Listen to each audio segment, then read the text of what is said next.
नमस्कार, आप सबका बहुत बहुत स्वागत है मेरे इस वीडियो में। आज हम आपको स्टेट्स के बहुत ही इम्पोर्टेंट टॉपिक के बारे में बताएंगे, जिसका नाम है स्क्यूनेस। तो आइए शुरू करते हैं। स्क्यूनेस का मीन्स होता है लैक ऑफ सिमेट्री, यानी कोई भी स्टैटिकल डेटा है वो नॉर्मली डिस्ट्रीब्यूटेड डेटा या जो सिमेट्रिकल डेटा है उससे कितना डिवेटेड है, कितना अवे है, उसको हम कहते हैं स्क्यूनेस। यानी स्क्यूनेस उस चीज़ को मेज़र करता है कि कोई भी डेटा, जो भी स्टैटिकल डेटा है वो नॉर्मली या इक्वली डिस्ट्रीब्यूटेड डेटा से कितना दूर है, कितना अवे है। उस चीज़ को मेज़र करने के लिए जो मेज़र हम यूज़ लेते हैं उसको कहते हैं स्क्यूनेस। यानी सिंपल वर्ड्स में इसको कह सकते हैं लैक ऑफ सिमेट्री। किसी भी स्टैटिकल डेटा का जो फ्रीक्वेंसी डिस्ट्रीब्यूशन है वो कितना अलग है सिमेट्री से। जो फ्रीक्वेंसी डिस्ट्रीब्यूशन किसी भी स्टैटिकल डेटा का जो फ्रीक्वेंसी डिस्ट्रीब्यूशन होता है वो दो टाइप का हो सकता है। पहला हो सकता है आपके नॉर्मल या सिमेट्रिकल फ्रीक्वेंसी डिस्ट्रीब्यूशन, और दूसरा हो सकता है एसिमेट्रिकल फ्रीक्वेंसी डिस्ट्रीब्यूशन या नॉन सिमेट्रिकल फ्रीक्वेंसी डिस्ट्रीब्यूशन। अगर आपका स्टैटिकल डेटा अगर कोई भी सिमेट्रिकल डेटा है, सिमेट्रिकल डेटा मीन्स जिसकी फ्रीक्वेंसी इक्वली डिस्ट्रीब्यूटेड है, जैसा कि आप इस एग्जांपल में देख पा रहे हो।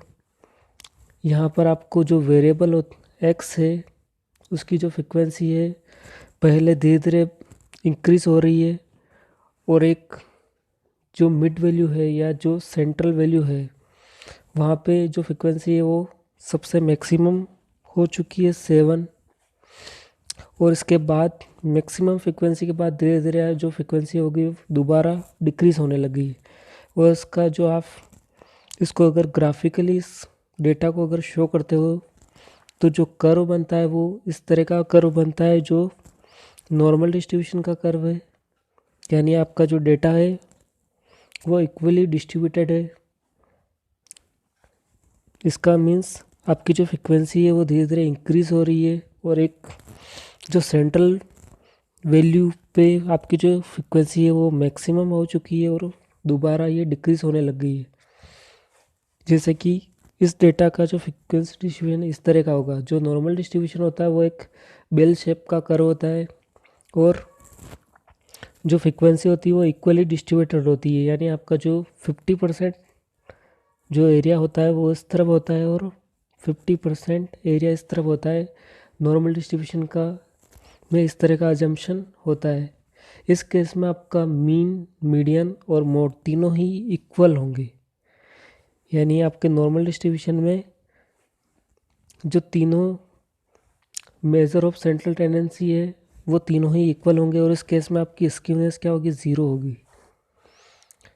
तो नॉर्मल डिस्ट्रीब्यूशन क्या होता है, पूरा सिमेट्रिकल डेटा होता है, सिमेट्रिकल फ्रीक्वेंसी डिस्ट्रीब्यूशन होता है, इसलिए इसमें स्क्यूनेस जीरो होती है, क्योंकि स्क्यूनेस का मीन्स ही है लैक ऑफ सिमेट्री।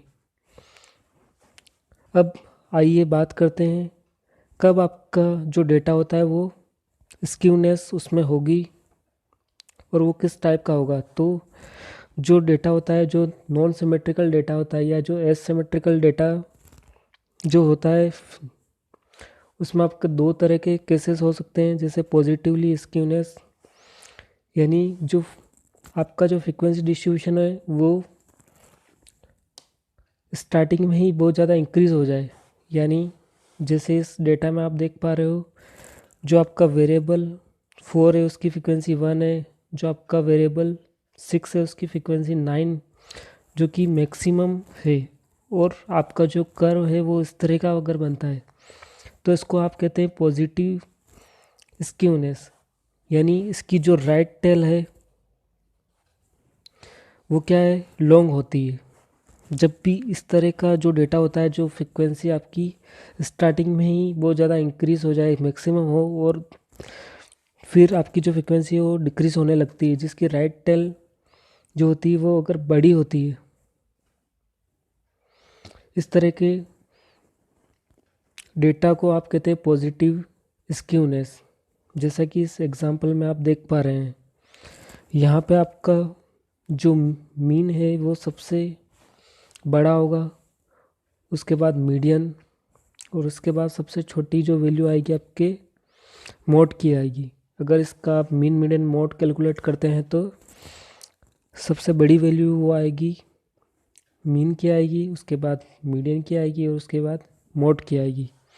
और इस तरह के डेटा में आपकी जो कर्व होता है उसकी राइट टेल जो होती है वो लॉन्ग होती है, तो इसको कहते हैं पॉजिटिवली स्क्यूनेस। इसमें आपका एक और केस होता है जो होता है नेगेटिव स्क्यूनेस। इसका मीन्स होता है जो स्टैटिकल डेटा होता है उसकी जो फ्रिक्वेंसी होती है, जो वेरिएबल की जो फ्रिक्वेंसी होती है वो धीरे धीरे इंक्रीज होती है, और जो आपकी फ्रिक्वेंसी सबसे मैक्सिमम होगी वो आपकी जो सेंट्रल वैल्यू है उसके बाद धीरे धीरे लास्ट में मैक्सिमम होगी, और एक स्टेप पे आपकी मैक्सिमम होगी और अचानक वो जल्दी ही डिक्लाइन हो जाएगी, तो इसको कहते हैं नेगेटिव स्क्यूनेस।